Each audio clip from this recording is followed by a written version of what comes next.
नारायणं नमस्कृत्य नरं चैव नरोत्तमं देवीं सरस्वतीं व्यासं ततो जयमुदीरयेत्.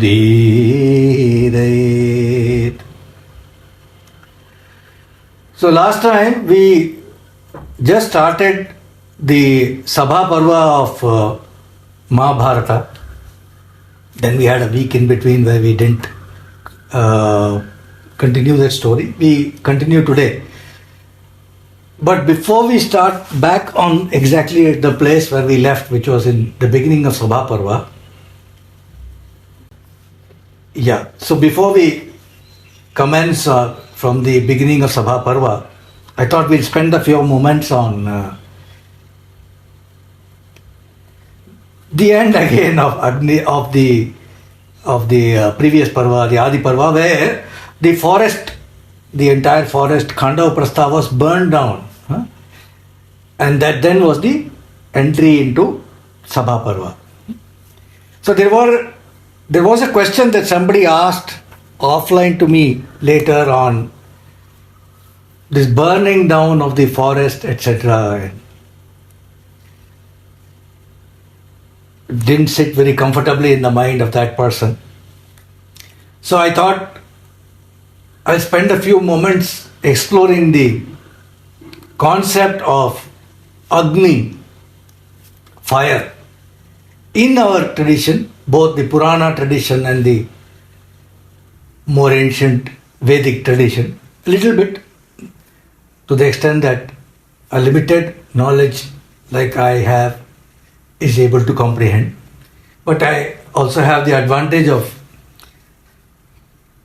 listening to some of the masters on this subject. So I had recently heard some discourses on the worship of Ashtamurti, the 8 aspects of Lord Shiva, which are Lord Shiva is the physical, the manifestation of Lord Shiva is supposed to be this entire universe. So it is called Ashtamurti. There are 8 bodies through which Lord Shiva is worshipped in the manifest form. They are the 5 elements, meaning space, air, fire, water, earth. 5. Then the sun, the moon, and the individual being, you, me, etc. Individual being, these 8. The Shiva manifests as these 8. And he is worshipped as this 8-fold form. Those who know Upadesha Saram will know that verse of Ramana Maharshi. Ashtamurti Bhrit Deva Pujanam. So these 5 elements, right in the center is Agni. So if we take the most gross of those elements, mean the earth, tangible, gross, in front of us all the time, we are always on earth. Therefore, there is a huge respect. All these elements command a huge respect from thinking individuals because we can't do without them. They take care of us in every which way. So therefore, there is a tremendous reverence, in fact, to the extent of, in fact it is worship, but I'm just calling it respect for the time being because there is some, we need to be respectful towards these elements.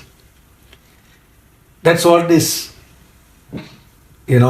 campaigns nowadays about saving the earth, environment, all that is about. So the earth. So first element, which is the most gross, being the earth. Earth, from a point of view of attributes, is commonly known for its enormous kshama, meaning forbearance. It not only bears us, gives us a place for us to be, and without it we can't be anywhere, bears us. It also, and it's an element in our body, so we are made up of the earth. We are made up of these 5 bodies. Everything in this earth is made up of these 5 elements. So the earth has got forbearance, meaning whatever you do to it, it is bearing it. So Shama is high. So that's one tremendous quality of earth. Then water's tremendous quality is sweetness. It's sweet and it sustains life. Then comes fire. Fire is got the, as soon as we say fire, we fear a bit. Fire doesn't fear. Fire has got courage. So fire is known for dhira, courage. Then on, wind is vayu, strength, force. It can blow away anything. Force, speed. And space, all pervading, all pervasiveness. So today we said we'll do a little bit on Agni and then we'll come into Sabha Parva again. So Agni. Agni in these five is the most dynamic of elements.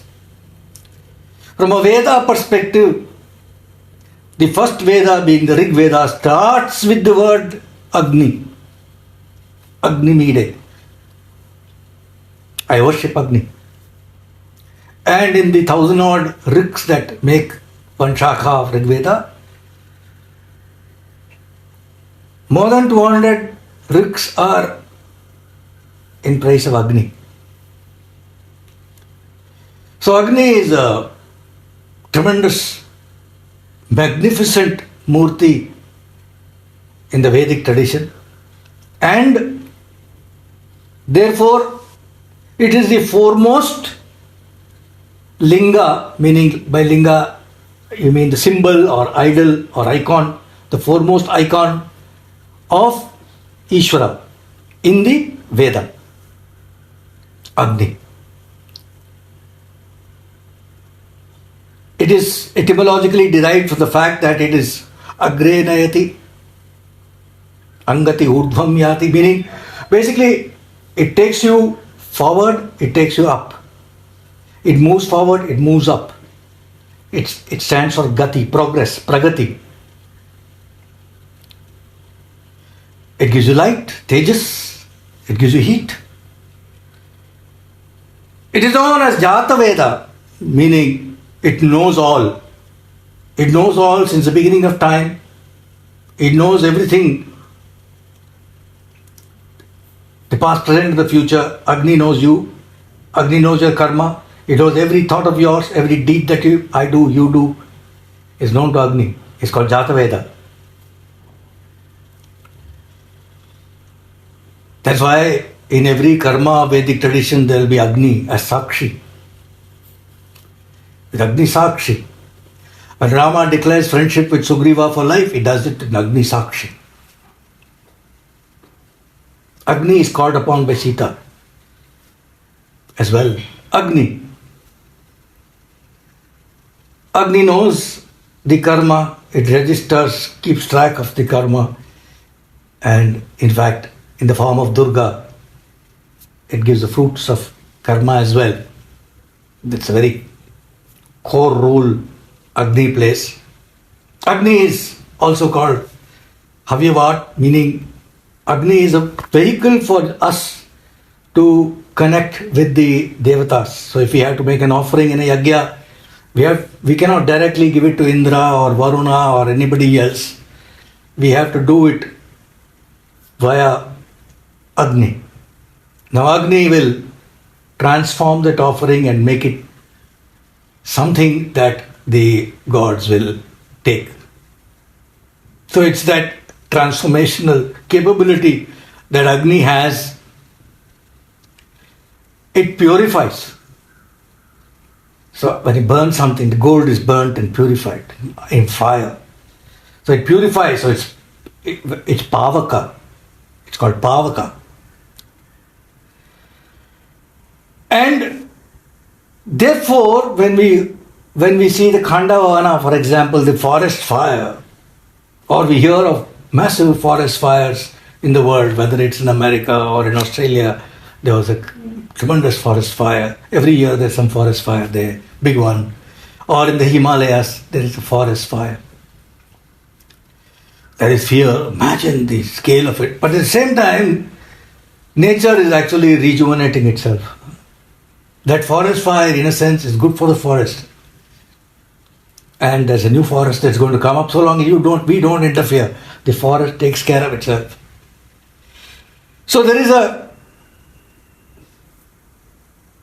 when it's the old thing will go and the new thing will grow. That's the Kalagni, the forest fire of time. So it burns. The fire is needed. Otherwise, fire is at the heart of creation. The seed of creation is fire. So if a Khanda Vana was burnt down, something is going to come up. A big thing is going to come up. That's the way nature works on transformation and regeneration, etc. So that is the concept that we must understand, that there is creation and destruction. They kind of two sides of the same coin, and the one doesn't exist without the other. The fire is also known as Dravino Dhasa. Basically, it's known as the giver of wealth.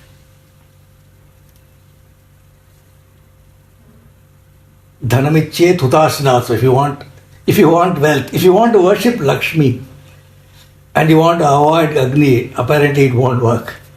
You have to propitiate. If you want wealth, you have to also propitiate Agni. In Sri Suktam, some of us may know, Nama Vajat Veda Lakshmi Vanapagamini. Jata Veda, fire. Please bring Lakshmi, we say in the Sri Suktam.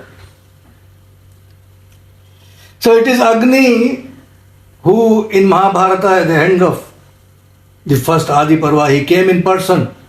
He came in person in front of Arjuna and Sri Krishna. And he was propitiated by them. They got up when they saw him. And they served him, and he had also given in for that service. He had given Arjuna the Gandiva bow. The Gandiva bow was given, he had called Varuna. The Gandiva bow was given, the chariot with Hanuman on top, which was used by Arjuna in the Mahabharata war and everywhere else, was given at that time. Sri Krishna was given the chakra at that time. So he is the giver of Sri. What is Sri Krishna? What is Vishnu without the chakra? What is Arjuna without the Gandiva and without the chariot which has got the 8 in the flag, Hanuman in the flag? It is with this chariot and with this bow that he is known, and he wins, and he conquered for the Rajasuya Yaga. He conquered the northern direction completely, including all the areas that are now under dispute. All those in Mahabharata, if you see, were conquered at that time by Arjuna. And he brought in a massive amount of wealth. He brought in. So he was called Dhananjaya, the victor over wealth, because of the Sri that he was endowed with by Agni. And it was Agni that also gave the other Sri, the main Sri, for him as well as for the Pandavas, which is none other than Draupadi. Draupadi was born of the fire. I need to increase the volume, is it? Is it not audible to you all? You can message me, I may be able to read. Okay, because I saw some message saying you're not audible. Alright, okay.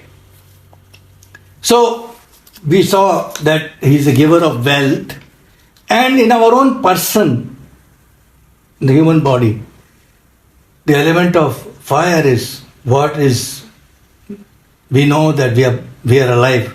The body has got temperature. The element of fire. The vak, the speech, the word, has got, the devata is Agni. The chit, consciousness, is called Chidagni. The Kundalini Shakti is stoked by Agni. And the Jnana is called Jnana Agni. And the food that we digest, Jatara Agni. So it accepts the food, the thoughts, everything, transforms it for the different sense organs and other parts of our body, keeps it going. And whatever it transforms becomes pure. So which is why if we burn something in Agni, it becomes Bhasma. That Bhasma in itself becomes a purifying agent. So whatever we throw into it, it purifies. So with this kind of introduction to Agni, which is at the heart of the Vedic tradition, let's move on. And I just want to kind of bring to mind that Khandava Agni is the place where the great Sabha of the Bharatam is set up to begin with, and it was by the burning down of the forest. And later, at the end of Mahabharata, the forest fire will play a role again. It is where Dhritarashtra, Gandhari and Kunti will die. They will die in a forest fire. It's a fascinating story. Their bodies will be found facing the fire. They'll be sitting in meditation. They know the fire is going to come. They're looking at the fire coming towards them, and they die. It's fascinating, that story. Coming back here, Sabha Parva. So, the forest is burned down. Agni is happy. There are a few characters who have not died in that forest fire. We saw that. Among those who have not died in that forest fire, there was that little snake, Ashwasena. There was Mayasura, the great architect of the Asuras. And then there was the birds, story of the birds. So all that. So now this Mayasura had escaped. Mayasura is the architect of the gods, of the Asuras actually. And he's something else in terms of architecture. We'll see now. So he had escaped, and he had tried to escape to begin with, and Agni had said, I want him. And on the one side he wanted him, and on the other side Krishna was waiting with his chakra saying, I'll get him for you. And then Mayasura had gone and fallen at the feet of Arjuna and said, save me. And Arjuna had said him, Abhaya, fear not. And he had saved him, and Agni and Krishna had backed off when Arjuna had given Abhaya to Agni, or to Mayasura. So Mayasura had said, now after all that was over, Mayasura had told Arjuna, O Kunti Nandana, you have saved me from an angry Krishna and Agni Devata who was about to burn me to cinder. I want to do something for you. Tell me what I can do for you. And Arjuna had said, O Maya, by merely stating this, you have repaid everything. So may you be well, and you can go. Very sweetly he said, no thanks, I did what I have to do. And there's nothing you need to do for that. You can go. Just keep in mind, always have Pritimantam bhavame nityam, Pritimanto vayam chate. May we always be held in affection by you, and we shall also hold you in affection always in our life. You may go, he told Mayasura. Mayasura said, O greatest among men, O Purushottama, he told Arjuna, what you have said to me now would only be said by a person as great as you. Meaning to say, some great, somebody who can do you a great amount, who can give you a great amount of benefit, comes and says, I'm thankful to you. I want to do something for you. Please tell me what I can do for you. And you say, it's okay. You can go. Now, how many of us will do that? So, Maya is impressed. He's saying, who else could have said something like that other than you, oh, greatest of men? But you must please know that I am an expert architect. I am a builder, a sculptor, and I would like to do something for you. Please let me do something for you. Shocked by it, he gives. He says, I have built the choicest of palaces. I have built lovely gardens with all comforts. I have built lakes, beautiful lakes. I can build incredible weapons nobody has seen. Those kinds of weapons I can make. I make concept chariots, concept designer chariots which will move by the manoratha, which will know the will of the mind of the rider and move accordingly. I build towers, I build whole cities. I build ramparts for the cities, moats around it, outer walls, weapons to go with it. I build tunnels. I built the best of the best. For you, I wish to make something of your choice. He was persuasive in his offer, so to say, but Arjuna was Arjuna, and he said, Maya, now you want to do something for me as a return of favor because you feel I saved your life. Now, a return of favor is not acceptable to me. However, I don't want to make you feel bad. I don't want to disappoint you. So, here's what is possible. Krishnasya kriyatam kinchit tatha pratikritam mayi. Krishna is here. If you do something for him, it will be equal to doing something for me. So, please ask Krishna. So Mayasura is, who is he? He is the father-in-law of Ravana. He is Mandodari's father. Actually, I keep thinking the Vishwakarma is the architect of the gods, the devas, and Mayasura is the architect of the asuras. And I say he's the same person. He's got two visiting cards. When he goes there, he's Vishwakarma. Here is Mayasura. Lanka, the most beautiful city, was made by him. Pushpaka Vimana was so beautiful, made by Vishwakarma, that Valmiki Ramayana says when he finished making the Pushpaka Vimana, Vishwakarma, who had made everything, he's an architect of the universe, he was so happy with what he had made. He appreciated his own work, saying, Sadhu, well done, he said to himself, when he had made Pushpaka Vimana. It was so beautiful. Mayasura, he now turned to Krishna and waited for a few moments and says, you must please tell me something I can do. Now Krishna is Krishna. Arjuna is Arjuna. Arjuna, when this offer was made, he is very clear, I am not taking back a return of favor. Krishna, an offer is made, I want to do something for you. Krishna will say, okay, let me think. So he's a bit more practical from my perspective in this particular episode. So he's thinking, and he says, for a moment, Vyasa says he thought for a few moments, and he said, oh, greatest of artists, if you want to do something that will please me, then build a Sabha Bhavana for Yudhishthira. Make him a Sabha, a palace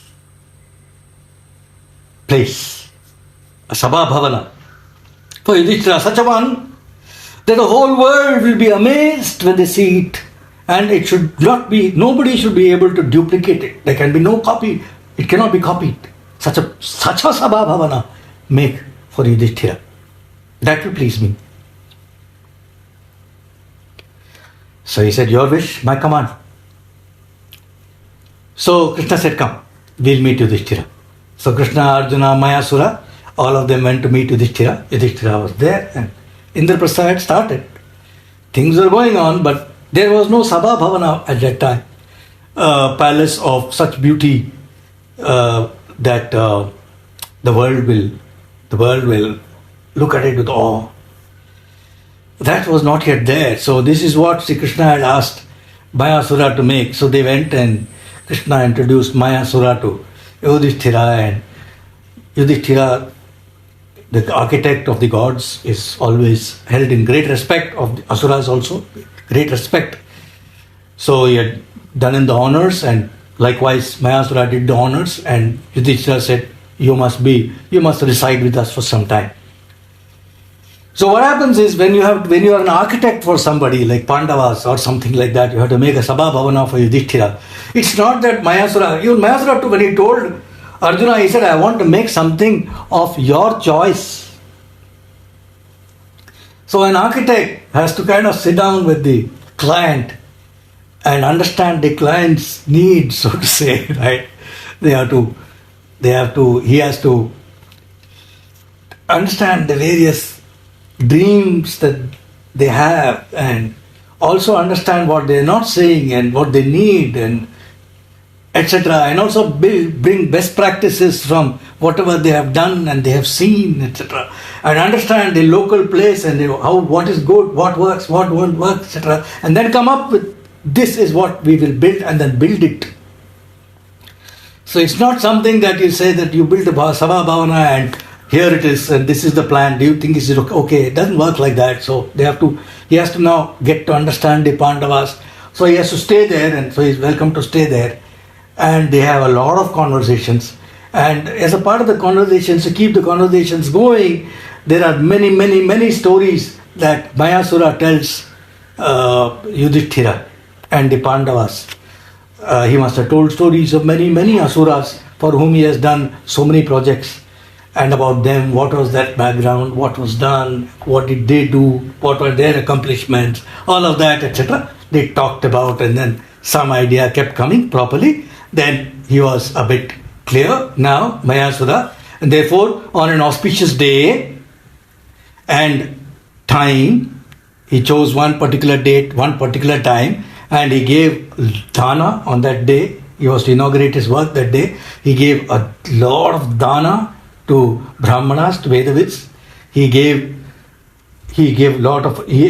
Annadanam done with payasam, etc. The best, Mayasura is doing a project, then you can imagine that the Bhumi Puja that he will do, how it will be. So he did that, and he gave a lot of dana. He fed a lot. The whole of Indraprastha was fed. And then he measured a huge piece of land for the Sabha Bhavana. He measured. And then to mark it off, he marked that. So here's where the Sabha Bhavana is going to come. And the Bhumi Puja was done. So Swasti Vachana was chanted. All the Bhumi Puja related Swasti Vachanas, etc. See, Bhumi Puja, we started with the elements today when we talked about. So when we are going to break ground, we take permission, we have reverence for earth, and then we start we worship the earth. Then we start the process of digging and all that. It's a part of the tradition. So all that was done. Meanwhile, so coming back, so Krishna is with Pandavas, he is in Indraprastha all this time. When did he first come into the picture? He first came into the picture during the Swayamvara of Draupadi. After that, he has been with the Pandavas till now. He was there during the wedding of Draupadi and the Pandavas. He came with them to Hastinapura along with Vidura, etc., to meet Dhritarashtra, to be there. Then when the new area of Khandavana was given to Yudhishthira to start a kingdom, absolute ruins of a place, was said, you please go there and start. Krishna had gone with them. Indra had sent Vishwakarma at that time to begin the work. Then during the Khandavana episode, Krishna was with Arjuna and all of that. And then now he had asked Mayasura to build the Sabha Bhavana. The Sabha Bhavana is about to be started to be built. At this point in time, Krishna decides it is time that I leave.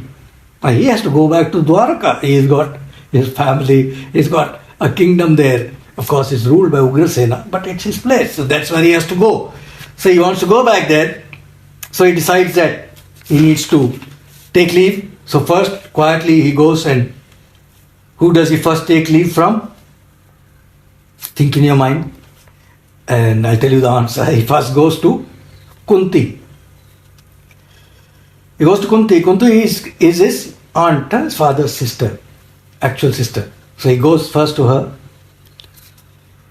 He goes to her room, and he goes and enters her room, and he goes and puts his head on her feet. She lifts him up, and she kisses his crown. And he says, I'm taking leave. Kunti is always so beautifully, we won't go into that. In Bharatam, her relationship with her nephew is so special. She knows, and she tells it also later when Krishna Dutam also happens. She tells it specifically, explicitly, that Krishna, it is you alone who are our savior of my sons. So he is now taking leave. She gives him leave. Next, after taking leave from Kunti, again a quiz for you. Who does he go to next? I'll let you ponder over it for a moment. He goes to his sister, Subhadra.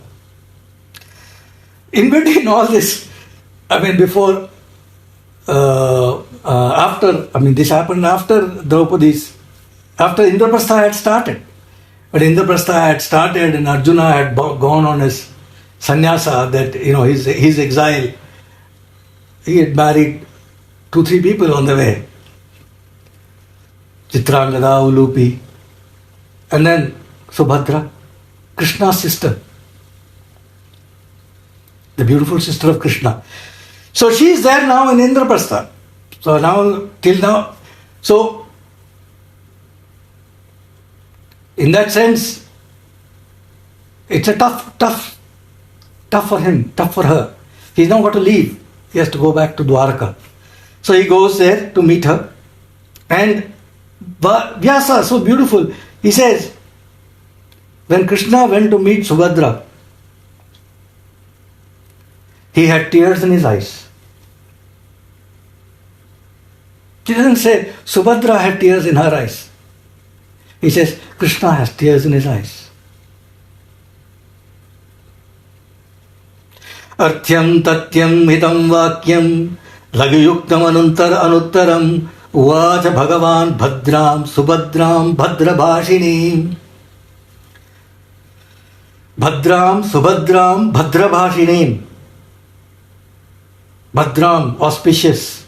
Subhadra, her name itself is very auspicious. Subhadra.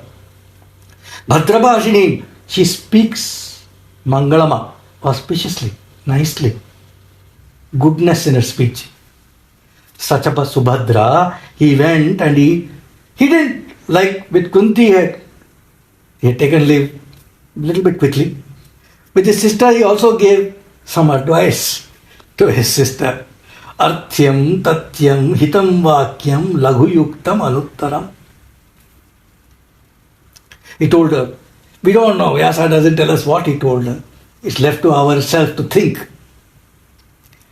He tells her about things which are good for her,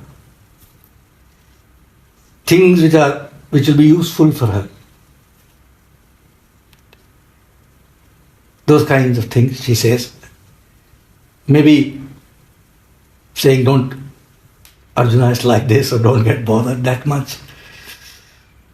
Whatever he said, he said a few things so that her life will be, he gave her some good tips, life skills, so to say.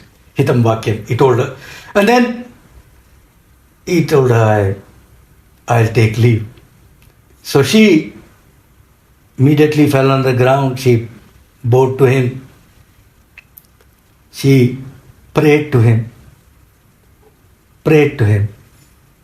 And then she also then had to convey some messages. Baba, he is going home.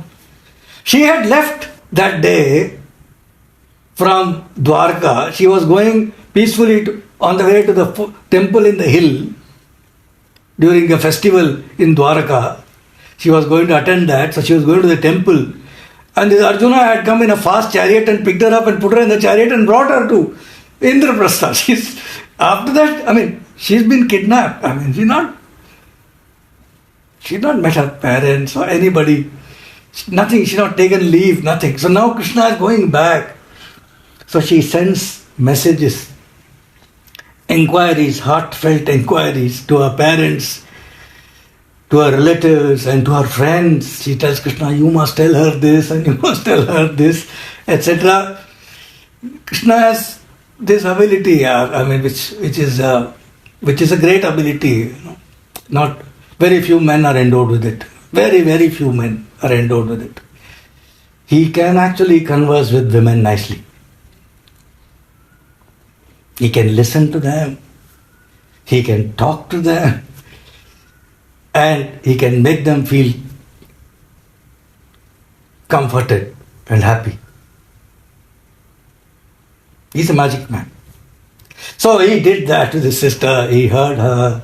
He talked to her. He said, of course, I will tell her, etc. He took her message. Now he has done Kunti. He has met Subhadra. Then he goes and meets Draupadi. Krishna, her name is. Double A. He goes and meets her. She takes leave from her. Then he goes and meets Dhaumya, the Purohita of the Pandavas, takes leave from him. And then Vyasa does mention that to Draupadi, when he met her, he spoke to her words of affection and then took leave. Then after that, he went there, it seems he went there with Arjuna. Along with Arjuna, he had gone, met Draupadi, took leave. Then along with Arjuna, again he went and met. Arjuna was constantly with him, we must assume. They were like chums. They were always together. In the war, so beautifully it is seen. Anyway, so along with Arjuna, then he went and to meet Yudhishthira and other Pandavas to take leave. And all five of them, the Pandavas and Krishna, they're all in one room, and Krishna is going to break the news that he is now leaving. He breaks the news that I would like to take leave. I should be leaving now, sometime now. When you don't tell the king of the land that, I'll be leaving at 2 o'clock. You say that I should be leaving. So then when the king says, yes, then you can leave. That's the way to go. Whether it is in the, corporate office, that you go to a CEO and you wait for the CEO to leave for home, then you leave, right? If he leaves at 8, you be there till 8, Baba. People's careers have got destroyed for not following such simple tips. So here, now this Krishna tells Yudhishthira that I should sometime Dwarka, I should also be going there. And Vyasa says, Krishna standing there amidst the Pandavas, he looked like Indra standing among Devas. So then, of course, you can decide that you have to go, but to go, then there are certain preparations to be done and a certain auspicious date and time, etc. when you decide that, okay, on this date, this tithi, Even till date, people don't travel or they don't go on certain tithis, and certain times they will not leave and they will not return on certain tithis or within so many days of starting. It's till date there are these practices. So Vyasa says, Yatra kalasya yogyani karmani garuda dhvaja kartukama shuchit bhutva snatavan samalankrita archayamasa devancha dujancha yadupungava malya japya namaskare gandhairuchavachairapi. So an auspicious date had been chosen, time had been chosen. So then when you leave for a journey, the journey back to his kingdom, then there are certain preparatory works that is to be done. Those karmas have to be done. So Garuda Dhwaja means Krishna, whose flag has got the Garuda. He had his auspicious bath. He adorned himself. Krishna dresses up for the journey. Krishna is Krishna. He adorns himself. He purifies himself. He has a bath. He adorns himself. Then there are certain pujas that he has to do. So he has called the Vedavids, the Brahmanas. Then there are certain gods. All of that in a temple kind of setting. Is huge place. He's there. What does he do? He worships. He offers worship with malya, that is with garlands. He does japa. He does namaskara. He also offers gandha, meaning sandal paste, etc. Also udbatti, dhoop batti, etc. Fragrances and annadana. All of that he does.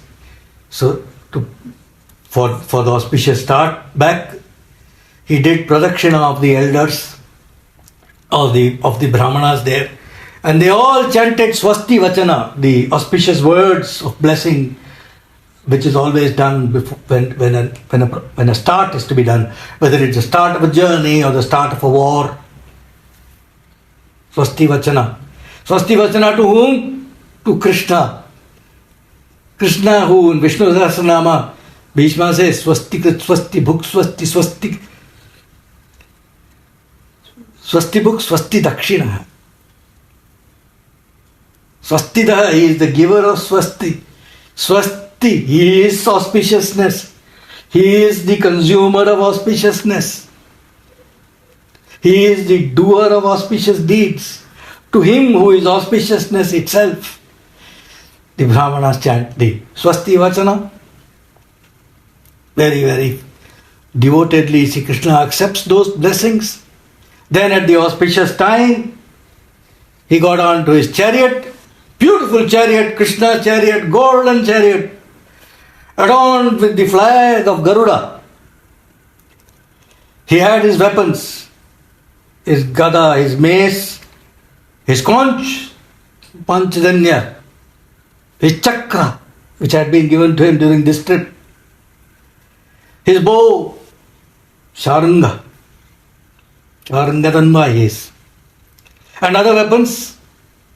His horses have got names, which I remember till date. Shailya, Sugriva. Horses. So that chariot he gets on. He didn't come alone. His Satyaki had come with him. Satyaki. We'll hear of him so much in the war. Even in Gita, the name comes, if you notice.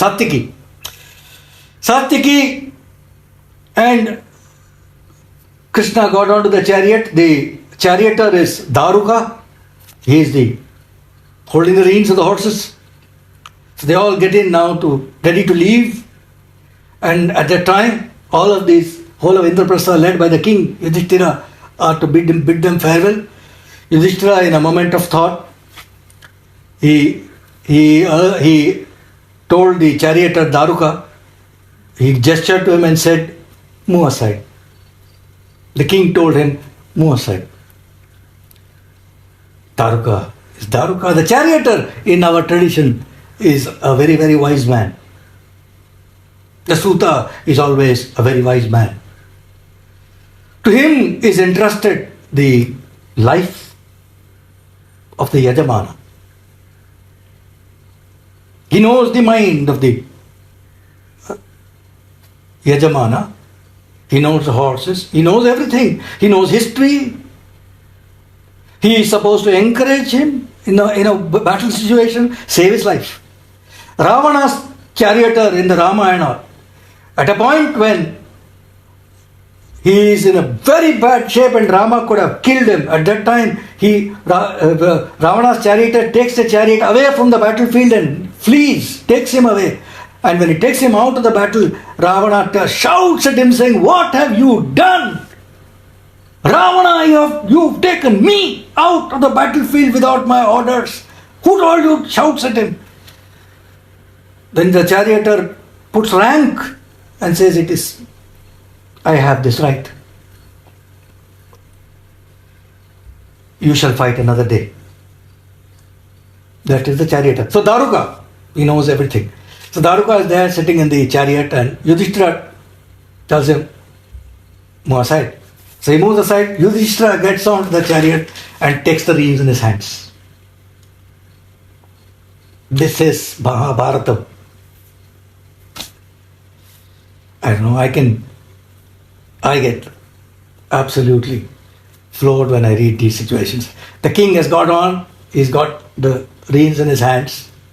Krishna is. Not only is he the king, he's elder to Krishna.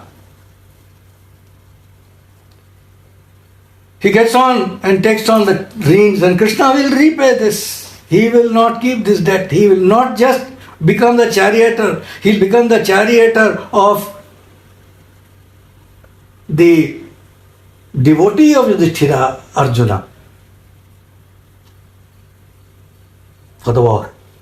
So now Yudhishthira gets onto the chariot, giddy up, he says, and gets the horses moving. As soon as he starts the horses, Arjuna jumps onto the chariot next to Krishna. He's not going to be left behind. So he's on to the chariot, and he's not just jumped into the chariot, he's got this, this chauri, or what do you call that, the chamaram, with a golden handle, and he's waving it for Krishna. He's doing that. And the whole Indraprastha is, the main road, the chariot is moving. He started off, Yudhishthira started off the horses. Bhimasena, Nakula and Sahadeva be left far behind? They won't be. So therefore, they are running behind the chariot and they got things in their hand. They boom! Well, you can imagine Bhimasena, he's the fastest runner on earth. He's Vayu Putra. So he's in a trice, he's reached and he's got onto the chariot and he's got in his hand that king's umbrella, huge white umbrella with a golden handle studded with diamonds, with 100 ivory ribs across that beautiful umbrella of the king. He's got it and he's holding it on top of Sri Krishna's crown, so to say. Beautiful umbrella with those garlands which are all hanging from the sides. And Nakula and Sahadeva also got on to fan Sri Krishna, and they move. Now Krishna is there beautifully. Yudhishthira is driving the horse, he's holding the horse, he's driving the horses. Bhimasena is holding the umbrella. Arjuna is waving the chamara. These two are waving the fans, etc. And look at the analogy Vyasa gives. Vyasa says, Sri Krishna along with the Pandavas in the chariot, he looked as glorious as a Sadguru with his disciples. What an example. It is like Sri Ramakrishna Paramahamsa surrounded by Vivekananda, Brahmananda, Turiyananda, Shivananda, Premananda and others. Bhagavan Sri Ramana surrounded by Ganapati Muni, Muruganar, like that. Next to him, Vishwanatha Swami. Shiva Prakasham Pillai, like that around him. So like that he gives that. Where are we with respect to time? We have 5 minutes more. So yes, so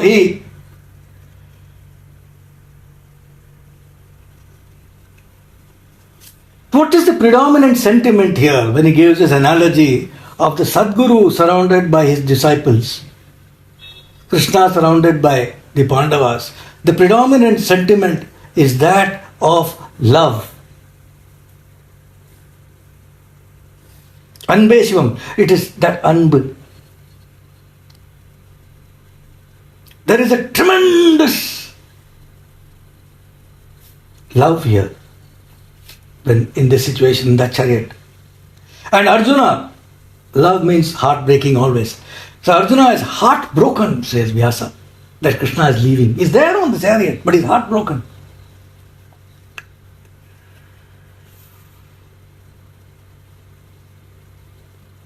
Krishna knows that Arjuna is heartbroken. Krishna calls him, come here. And he just holds him to his heart. And tells him, you must permit me to leave, Arjuna. I must leave. Without your permission, can I go? Please let me go. I have to go. Then Vyasa says, he touched Yudhishthira's feet, requesting permission to leave. He touched Bhimasena's feet. Bhimasena is elder to him. He touched Bhimasena's feet, requesting permission to leave. And then, when he did that, Yudhishthira and Bhimasena, both of them embraced him. Bhimasena, in a bear hug, he embraced Krishna. Then Nakula and Sahadeva, they touched Sri Krishna's feet. None of them had given permission yet. All this drama was happening on the chariot. Chariot was going, it was moving. Chariot was on the move. It was on the highway to Dwarka. So he requested, Vyasa comes back again. He requested again like that. Then came a time Krishna said, I have to go. So Krishna, what he did, he bowed again to Yudhishthira and he caught hold of his feet, saying, you must allow me to go. So this time Yudhishthira lifted him with both his hands, held him in front of him and kissed his head. Daruka must have been given the reins in between. He kissed his head and gave him permission. You may go. Even Vyasa is a bit confused. What happened when? But ultimately the permission is given and a promise is extracted, which is readily given by Krishna. He will come again. Yes, I'll come again.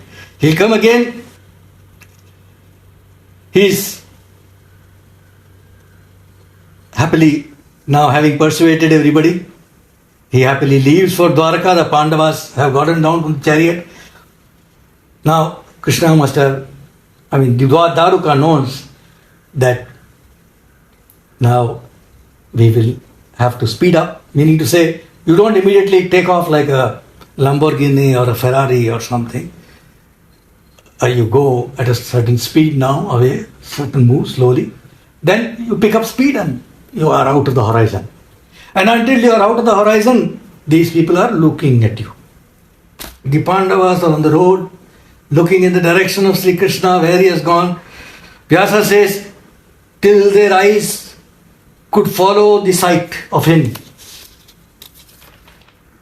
This happens all the time in our tradition. When Rama goes from Ayodhya, till they can't see him, they will see. We probably do the same thing in our house for our loved ones when they have to leave for somewhere. Now, so we will end here with saying where Vyasa says that the Pandavas, because of their love, They were here, but their mind had gone with Sri Krishna, it seems. So he says, he calls it Govinda Gata Manasaha. Their minds had gone with Sri Krishna. And Akama Eva. They were not satisfied actually.